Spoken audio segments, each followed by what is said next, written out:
Hello and welcome back to Bonus Topics. For today's live stream, we'll be doing part 2 of my art journey. So it's just me showing my sketches and all of the things that I've been practicing so far ever since I began. This could be a slightly shorter live stream than an hour. I'll probably stop where I've ended up finishing my most recent sketches. So let's get right into it.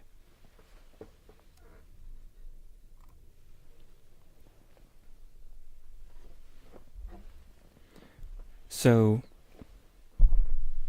here we go. Grab this, put that there. Yes. All right. So after really getting the hang of shapes and doing a lot of practice with body shapes, human bodies, animal bodies, different things like that, I started practicing shading. So this is the beginning of my shading practice.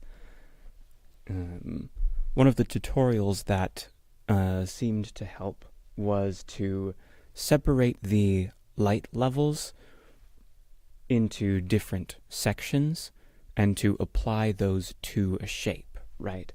So a light section, a low light section, dim section, dark, and then darkest section. And this is a really basic way to start understanding that. Then I applied it to the sides of a cube, one side lightest, one side gray, and the other side darkest, and then tried some shadow as well. Shading on spheres is an interesting way to practice, especially since the way light works. Light is not only cast on the top of a sphere and then it gets darker going down, but light hits the surface that a sphere is on and then bounces up from below at the sphere. So it's a little lighter on the top and the bottom.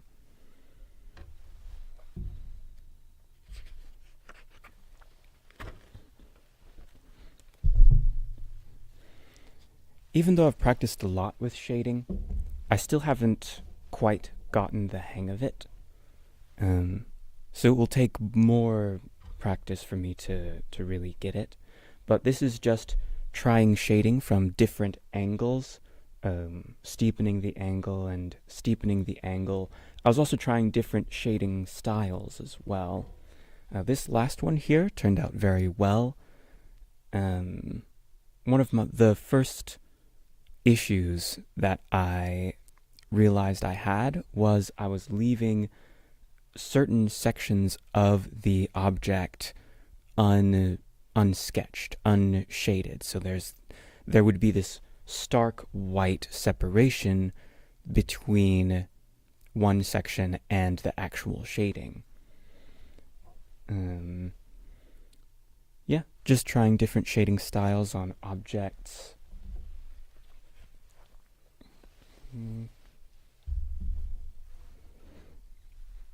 As you can see, I had a bunch of question marks with the word blend here, as I was trying to figure out, well, how do I get it to look smoother? How do I get it to look better? It still looks too stark. Later on, I found that some people just use their thumb to smudge the pencil, which is a way to do it, but I got some brushes and some paint brushes, and that seemed to help a bit. You might see that later on.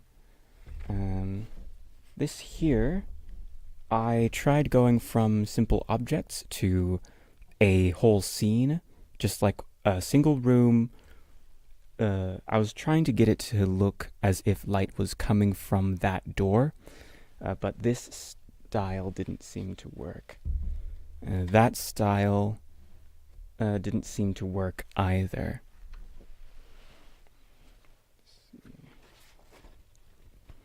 So I went back to smaller things. This time I tried shading on like a hand and arm. Let me bring that closer. Yes. And parts of it worked, parts of it didn't. The parts that I got really dark here didn't seem to work. But I did the fingers pretty well, and if I did like much lighter touches on the arm here, it would have been better. Here.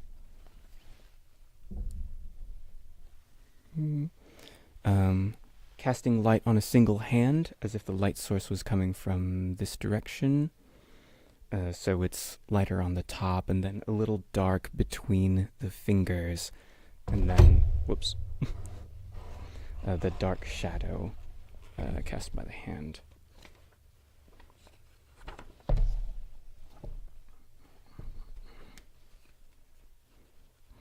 This one here is an almost finished, well,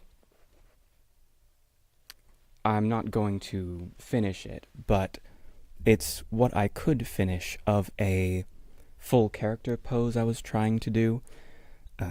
As you can see, this character is a kind of martial artist character. Tried to give her a little bit more musculature.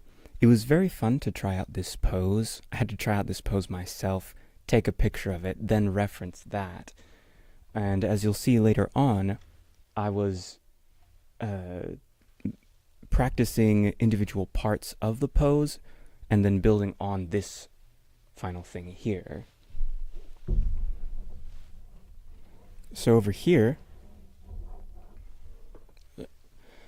I drew the basic skeleton of the pose a few times, tried to get it right. That's my first one where I took the skeleton and did an outline of the body. And these are some practices of faces, hairstyle.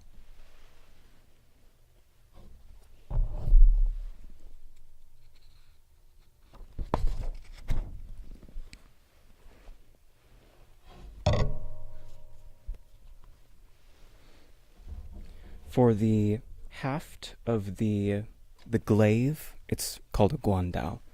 For the haft of the guandao, I practiced a few different patterns and then found a pattern I liked, took that and practiced it on a 3-dimensional cylinder to get it to look right. Then these are practicing the hands. So I did an individual right hand, got it right, and then applied it up here. Then an individual left hand, got it right the first time, and copied it there.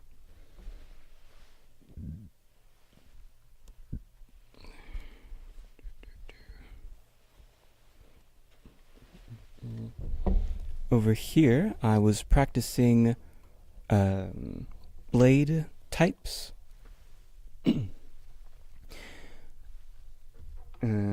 Most of these, well, all of these that aren't the final product, I referenced from other people who did glaives and guandaos.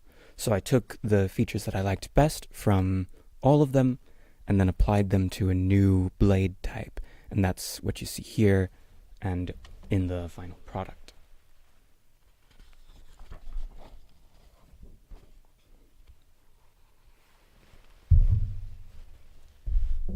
Here we go. I tried out different pommels, so different, the other end of the glaive. Like I tried different shapes, tested out different things, and I ended up by combining what I liked with this one, with the spherical jewel at the end.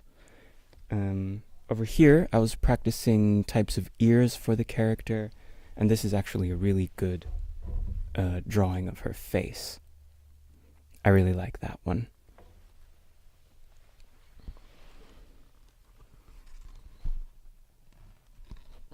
Oops.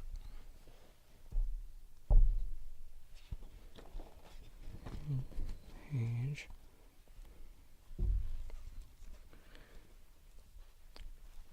I went back to shading after deciding not to completely finish that character design.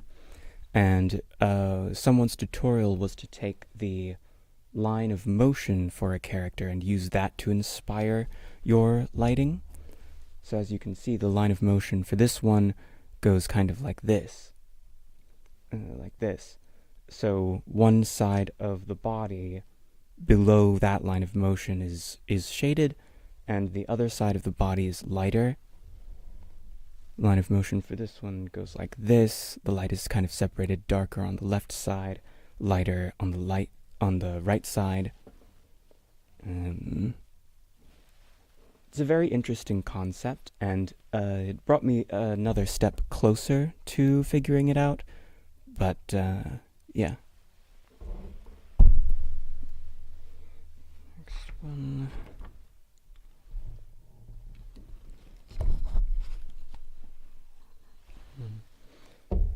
For this one, I was trying different types of lighting that appear in the real world that someone had references for.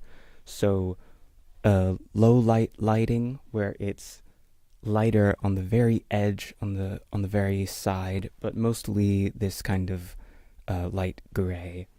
This one is supposed to be the character's looking through a doorway, and the doorway is casting a stark line of light on the character.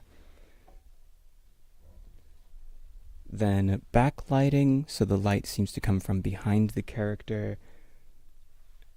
Character in shade, so it's only on one part of them, things like that.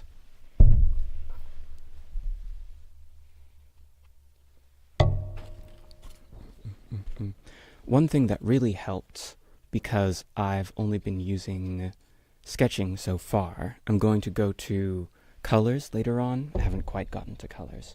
But one thing that really helped was to study manga shading techniques, because manga often doesn't use color at all. So I tried some manga shading styles. I really liked those, picked out the best ones I liked, and I usually reference back to this thing when I want to shade something nowadays. This is a reference of another artist's piece. I just liked the way she looked and wanted to try hair, eyes, face, horns. Hello, casual viewer.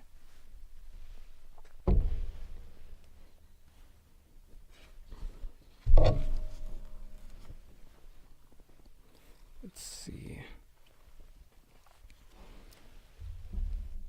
This one in the center is a reference of another artist's work.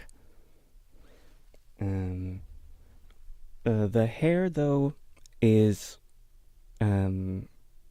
more my style, I guess. Because I am not good at doing detailing on hair, I had to figure out my own way to interpret the hair of the character. So this is how I did it. It was nice to try and give the vague idea of detail in the hair. But yeah. Just around here is me trying to figure out how to draw a lynx. That's all.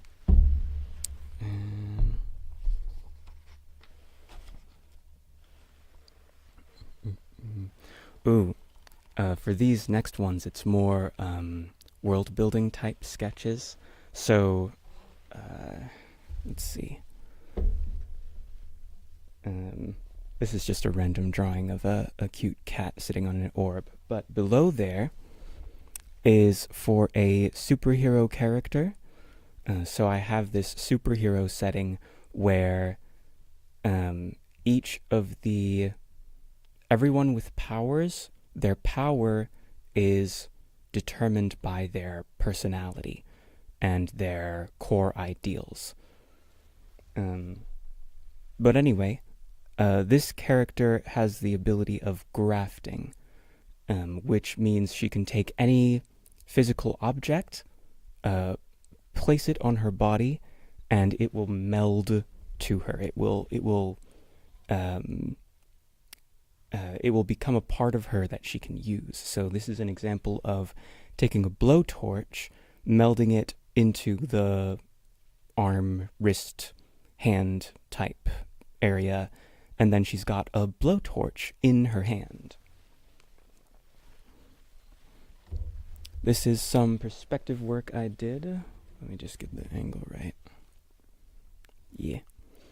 Perspective work. This is 2-point perspective. So as you can see, there's a vanishing point here and a vanishing point there, and they kind of converge near the center. And when you make shapes in it, you can tell that objects seem bigger the closer they are. It's very nice. And it's also an example of taking perspective practice and making little scenes out of them. So it's got little buildings, drew different stick figures at different sizes.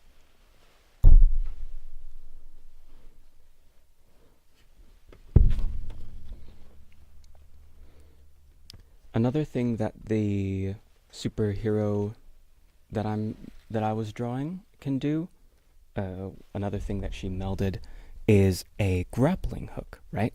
So I figured out the components of a grappling hook: hydraulic chamber, handle, barrel, spool chamber. Took those and merged them as naturally as I could into the other arm of the character. So now she has a grappling hook in her wrist, and when she activates it, it launches out of her wrist, and she can grapple, a little bit like Spider-Man. This is taking a Swiss Army knife and putting each of the tools on the ends of your fingers. The scissors are a little unrealistic. If I ever draw this character again, she won't have the scissors, she'll have something else, but yeah. It's a very fun superpower. I really like it. And especially because of this other thing she can do.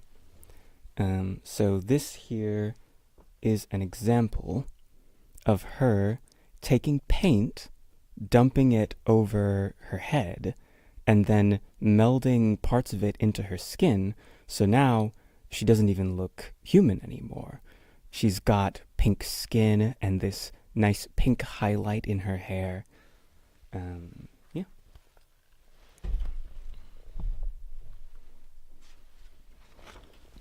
For another character, I had to practice some werewolf drawings. So that's what these are.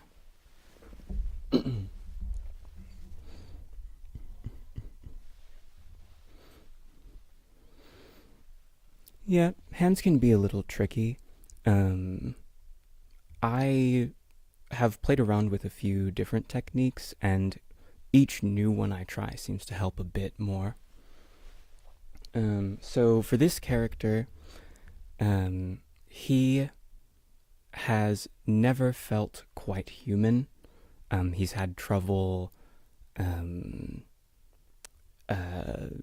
connecting with other people. He feels anxious and socially outcast. So when he got his superpowers, he turned into the kind of monster, quote unquote, that he feels like he is on the inside. So he turned into a werewolf type beast creature. So these are werewolf hand practice, because I really wanted to get the claw right. I looked around for claws, and I didn't find one that really fit. So, whoops, here we go. I went more and more bestial. So this is basically a human hand with nails, sharp nails. This is a more bestial hand with nails. And then this is, well, these are all references from other artists, especially this one. This one is totally bestial. And then I saw a tutorial from someone explaining quickly how there's a difference between nails and claws, right? So human nails, the nail sits on the top of the skin, but in a claw, the claw is connected to the bone, so it's coming out from the bone. So that was a really neat tip about anatomy that helped me to visualize things better. So the final product, after all of that practice with the claws, is this. I'm very proud of this one. It's very long and gangly, and the claws are designed in such a way that they are absolutely not retractable, which is a neat little bit of characterization for the character. As I said, he feels like a monster, so that's why he is physically a monster on the outside. That is the expression of his powers.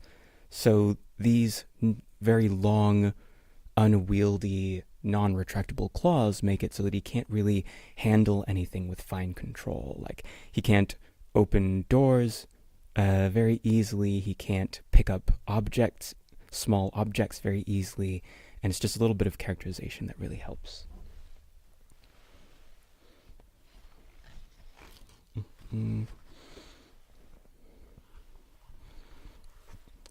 It was Halloween a little bit ago, so I tried some spooky things. So the things up here, I just drew a little ghosty. This one is an original. It's the scariest thing I've ever drawn, with the abyssal eyes and the gnarly mouth and things like that. I tried to do another scary one, but this one ended up just being a little bit spooky, especially because I tried to do a trick with shading where he seems like he's coming out of the darkness to stare, but it didn't quite work. This one is a skeleton that I made on my own, and then these are references from other artists. So this is like some kind of mutant test subject, and this is someone else's drawing of just some Slender Man type guy. Back to the superheroes. This other superhero is called Sintamani. What he can do is he can take any physical object, so this busted old blender, for example. He can touch it and tried a shading technique where it looks like it's a burst of light once he touches it. And then it breaks the object down into its component elements, right? So I put labels on these canisters, and it's basically, since it's part of a blender, like plastic, silicon, iron, things like that. So the character takes those elements that have now become like this dust and puts them into containers and labels them.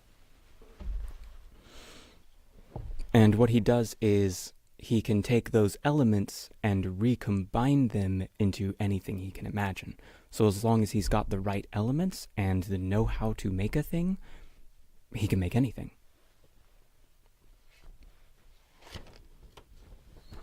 That one. Let's see. Oh, here we go. This is from another dream.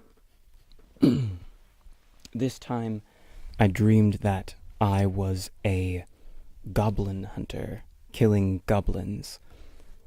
So I tried out the character design of the goblins. They didn't quite work for either of the fantasy settings that I am working on, but it was an interesting study. What I really like is the shape of the dogs that they had. They had these hounds with a very oddly shaped canine body to them. That's very fascinating. I think I'll use it for something. But it did inspire me to make another type of goblin head. This one will be used for my high fantasy setting. So the goblins there are, they're basically animals, but very clever animals, goblins. So I gave them a slightly cartoony-ish kind of look because that's kind of the style of the high fantasy setting, not too serious. Yeah. Mm, yes.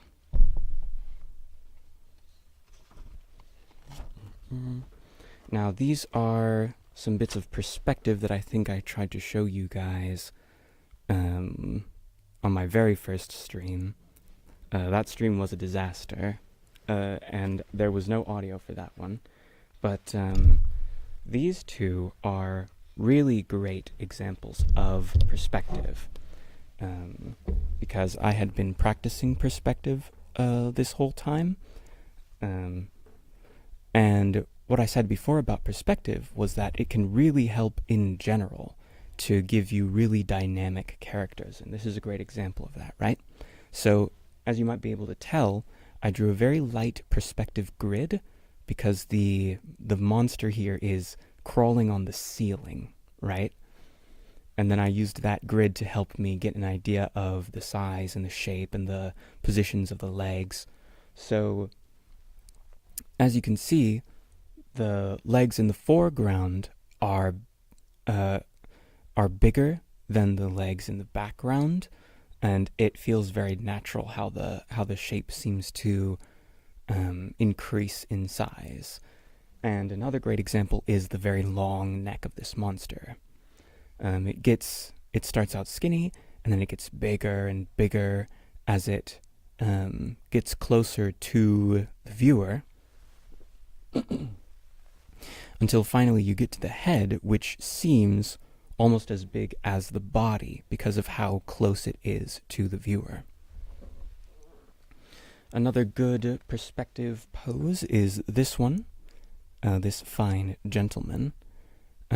So the view is like looking down from above at his very tall body.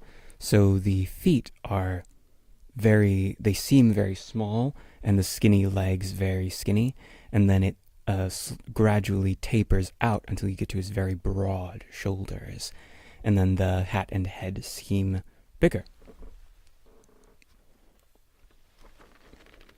Let's see.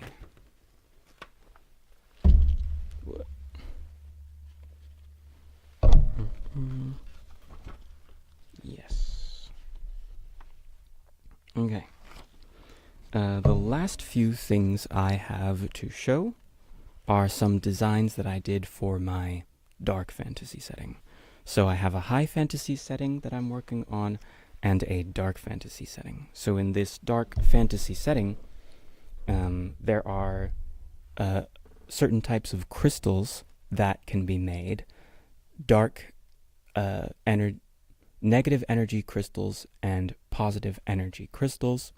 It's not really important how they're made for the purpose of these sketches, but the basic idea is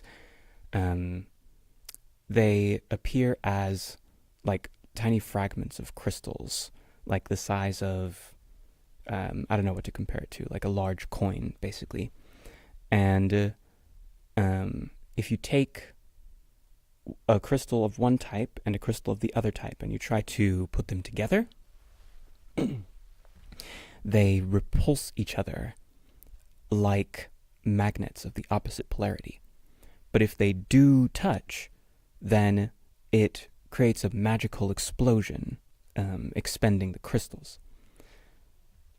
Now, the people in the world take that phenomenon and they eventually learn to use it to make firearms, right?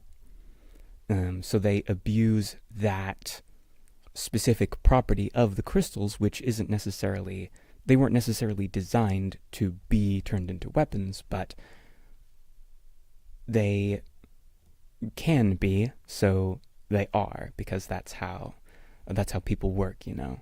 You find something that you can turn into a weapon, you turn it into a weapon. So this is my first prototype design of a gun.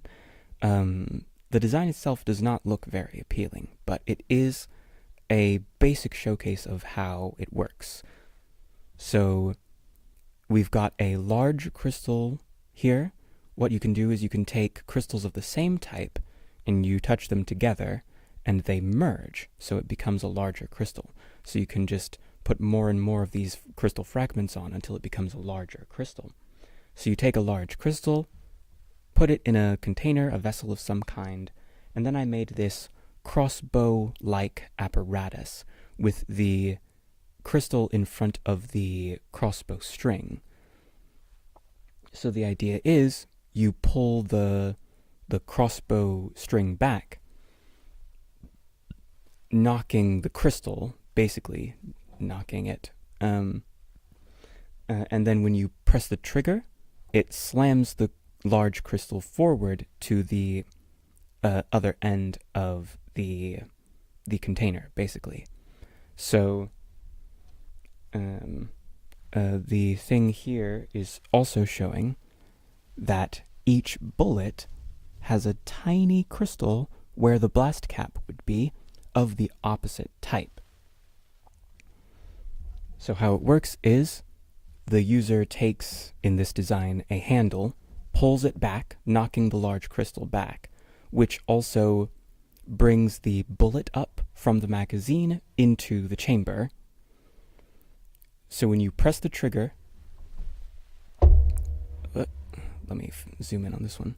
When you press the trigger, it slams the large crystal forward so quickly that the bullet with the opposite crystal cannot be repulsed quickly enough. The crystals touch, it causes a small explosion in the chamber, and the bullet is fired.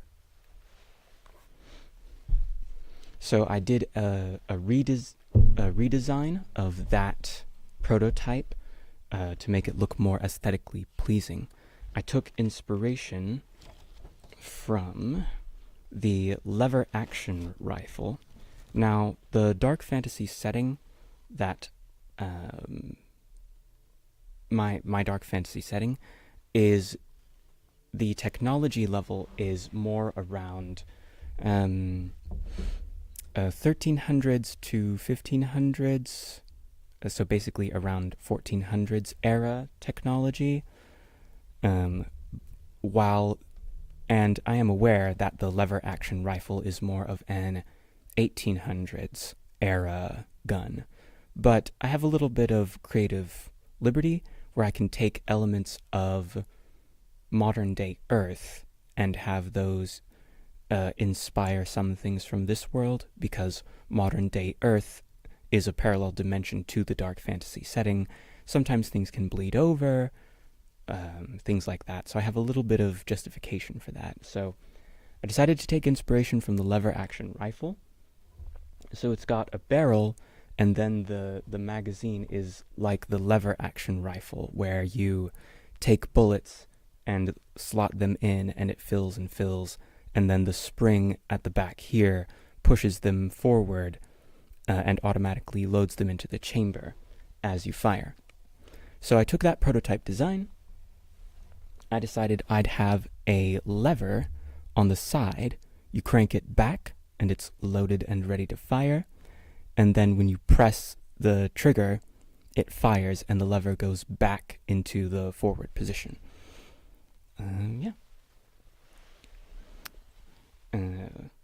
What I really like about the way these crystals work is how you can have lots of different designs, and that's what I've been working on these past few weeks. So for this next design, in place of like electronics or anything like that, the people in the dark fantasy setting use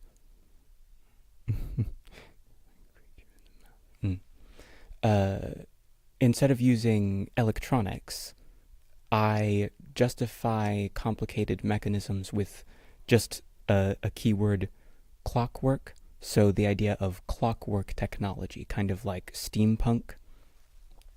So for this design, we take a complex clockwork mechanism, and then the mechanism has rails on either side with clamps what you do is you take two large crystals, one positive, one negative, and you clamp them, you secure them onto the rails.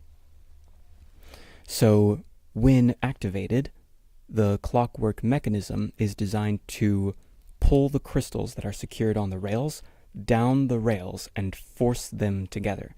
So usually these two large crystals of the opposite types would have a strong repulsive force against each other.